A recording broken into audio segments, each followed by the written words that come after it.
26 April 1965. Dearest Susie, well, today was a long one for me.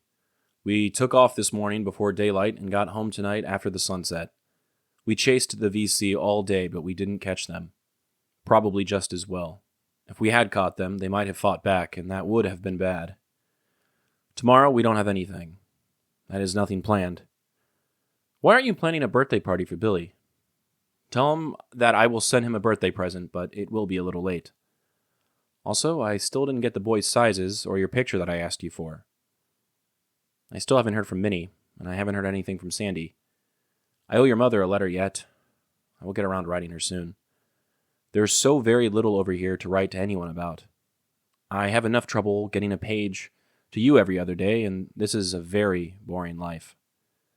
Not boring, really, but not something that you can write home about.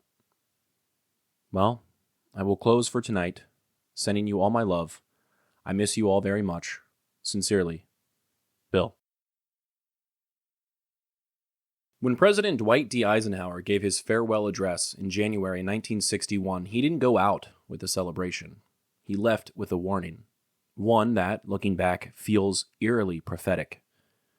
After leading the country through World War II as a 5-star general and spending 8 years in the White House during the early years of the Cold War, Eisenhower had seen enough of what war looked like from the top down. And what worried him wasn't just the arms race with the Soviet Union. It was what he called the military-industrial complex. This phrase wasn't some offhand comment. It was carefully chosen.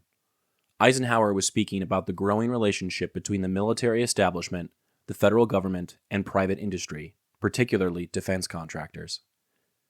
He warned that the nation must guard against the acquisition of unwarranted influence, whether sought or unsought by the military-industrial complex. And more than that, he worried that the country might come to rely too heavily on war, or the preparation for it, as a driver of economic and political power. What Eisenhower was describing was the emergence of a permanent war economy, one where companies didn't just supply weapons for a single conflict, but built their entire business model around continuous military demand, and one where politicians found themselves incentivized to keep those companies funded because they provided jobs, stimulated local economies, and backed congressional campaigns. It created a feedback loop. The military asked for more tools, industry built them, and government footed the bill. And if there wasn't an active war, there needed to be the threat of one. Fast forward just a few years to Vietnam, and you start to see exactly what Eisenhower was afraid of. The war in Vietnam became one of the most lucrative periods in history for U.S. defense contractors.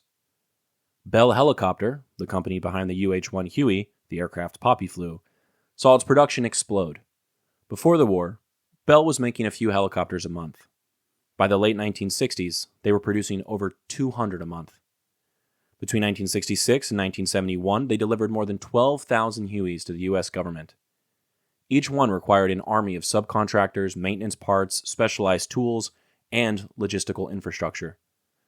Every combat mission, like the ones Popi flew daily, sustained a vast network of production back home.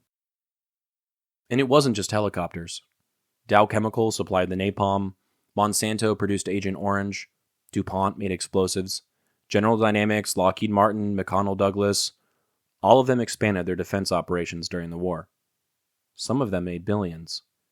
Their profits weren't dependent on a clear victory. They were tied to the war's continuation. Meanwhile, Popi was flying through heat and gunfire, patching up helicopters in the mud, and writing home about how he'd trade every single medal on his chest for a plane ticket home. He wasn't part of the business of war.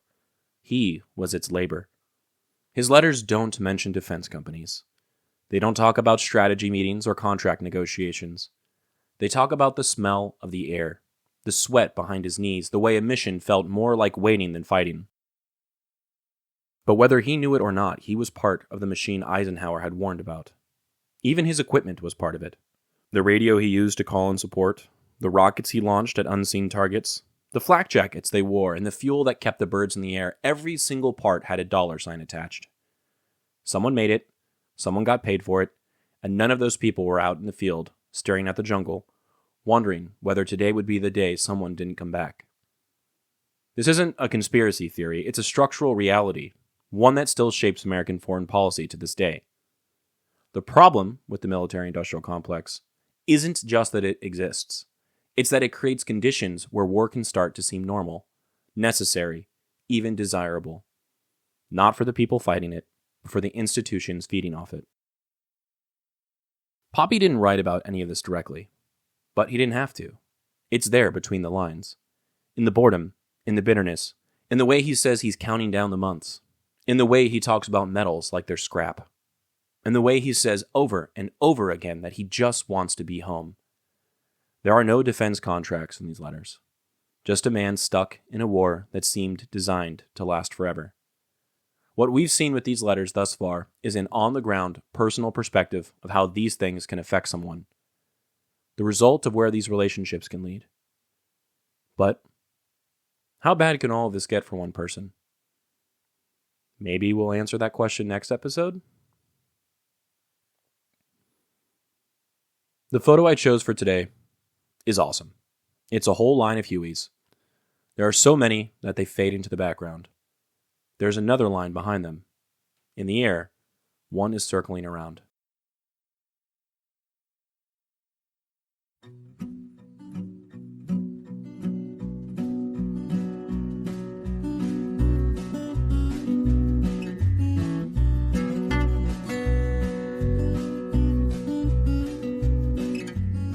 I'm Alex Lowy, and I hope you have enjoyed listening to this episode of Dearest Susie, and receiving messages from the past that my Popi wrote exactly 60 years ago. I sincerely appreciate your time and interest. Please consider following the podcast on your preferred platform, and if you're enjoying it, I kindly ask that you take the time to rate the show and leave a review. Also, please follow the project on YouTube, X, and Instagram. All likes, comments, shares, and reviews will help grow the reach of this story. The links for these things should be in the description of this episode. Please feel free to email me at dearestsusiepodcast@gmail.com if you have anything you'd like to say. I'd love to chat or to hear about your stories as well. Thank you for listening, and God bless.